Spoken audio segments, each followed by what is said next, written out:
یونس علیہ السلام شہر نینوا میں پیغمبر بنا کر بھیجے گئے۔ آپ لوگوں کو ہدایت کرتے، نیکی کی طرف بلاتے اور برے کاموں سے روکتے تھے۔ آپ علیہ السلام قوم سمود کی طرف بھیجے گئے۔ اس قوم کے لوگ بتوں کی پوجا کرتے تھے۔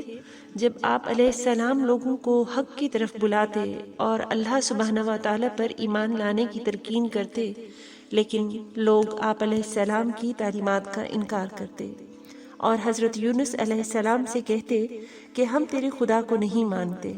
اس پر آپ علیہ السلام فرماتے کہ خدا کے عذاب سے ڈرو جو بہت سخت عذاب ہے۔ لوگ آپ علیہ السلام کی باتیں سن کر آپ کا مذاق اڑاتے اور آپ کی راہ میں رکاوٹیں کھڑی کرتے۔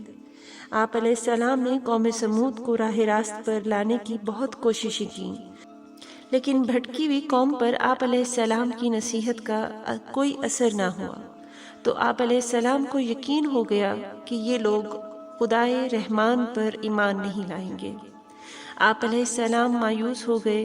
مایوسی کی حالت میں آپ نے قوم سمود کی تباہی و بربادی کے لیے بددعا کی اور اس سرزمین سے نکل پڑے۔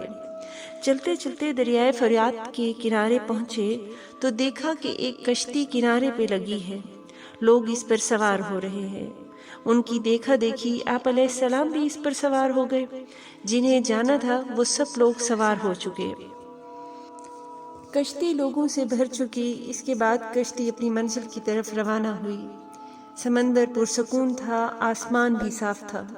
مسافر اطمینان سے بیٹھے ہوئے تھے۔ جب کشتی بیچ سمندر پہنچی تو دیکھا کہ آسمان پر سیاہ بادل اٹھ رہے ہیں، پھر ہوائیں چلنے لگیں۔ ہوا اچانک طوفان کی شکل اختیار کر گئی۔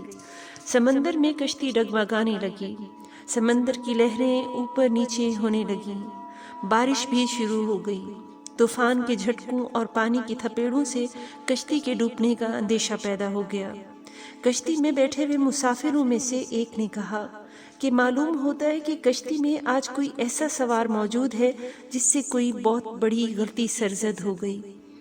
جب تک ایسے شخص کو کشتی سے نہیں نکالا جائے گا، کشتی کا صحیح سلامت رہنا محال ہے۔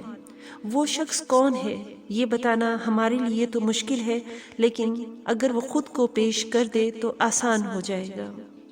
اس پر حضرت یونس علیہ السلام کھڑے ہو گئے اور کہا کہ میں ہی ہوں جس سے بڑی غلطی سرزد ہو گئی ہے۔ مجھے کشتی سے نکال دیا جائے تو آئی ہوئی مصیبت ٹل سکتی ہے۔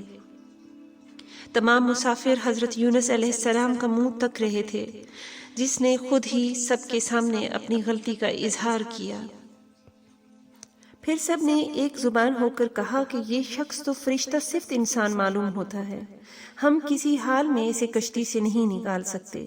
مسافروں میں سے ایک شخص نے تجویز پیش کی کہ قرعہ اندازی کی جائے، جس کا نام پرچی میں نکلے گا وہی سزا کا مستحق ہوگا، ہم اسے کشتی سے نکال دیں گے۔ چنانچہ قرعہ ڈالا گیا، پرچی میں یونس علیہ السلام کا نام نکلا۔ اس عمل سے لوگوں کو اطمینان نہیں ہوا۔ پھر قرعہ ڈالا گیا تو پھر یونس علیہ السلام کا نام نکلا۔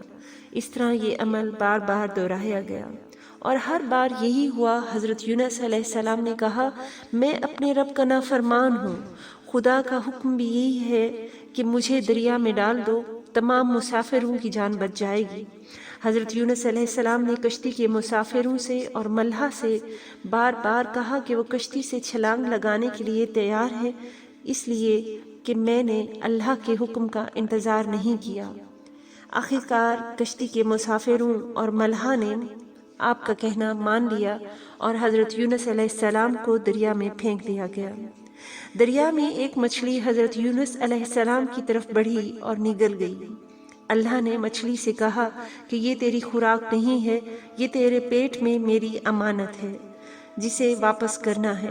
چنانچہ آپ علیہ السلام مچھلی کے پیٹ میں اندھیرے میں رہے، اللہ کا ذکر کرتے رہے اور معافی طلب کرتے رہے۔ آپ پکار رہے تھے، اے اللہ، تیرے سوا کوئی عبادت کے لائق نہیں، تو پاک ہے، بلا شبہ میں نے ہی اپنے نفس پر ظلم کیا، میں ظالموں میں سے ہوں۔ اللہ نے آپ علیہ السلام کی پکار سن لی۔ آپ علیہ السلام مچھلی کے پیٹ میں محفوظ رہے۔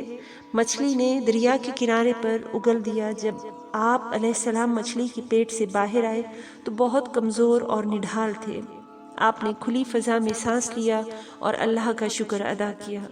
اللہ نے حضرت یونس علیہ السلام سے فرمایا، اگر تو مچھلی کے پیٹ میں میری پاکی بیان نہ کرتا تو نجات حاصل نہ کرتا۔ جس جگہ پر مچھلی نے آپ کو اگلا تھا وہاں کوئی درخت نہ تھا، نہ کوئی سایہ، دھوپ ہی دھوپ تھی، گرمی بھی ناقابل برداشت تھی۔ اللہ کے حکم سے وہاں ایک بیلدار پودا اگایا، پودے کی بیل سے سایہ آ گیا۔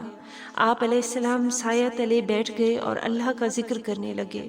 کہا جاتا ہے کہ آپ علیہ السلام کے پاس ایک ہرنی آتی تھی اور اپنا دودھ پلا جاتی تھی۔ اللہ تعالیٰ فرماتا ہے، ہم نے بغیر گھاس کی زمین پر ڈال دیا اور وہ بیمار تھا، اور ہم نے بیلدار درخت اگایا اور ہم نے اس کو 1,00,000 آدمی کی طرف بھیجا، بلکہ اس سے بھی زیادہ، پھر وہ لوگ ان پر ایمان لے آئے۔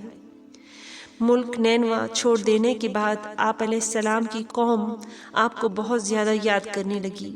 آپ علیہ السلام کے نکل جانے کے بعد پچھتانے لگی۔ لوگوں نے محسوس کیا کہ آپ علیہ السلام نبی تھے اور ہدایت کے لیے آئے تھے۔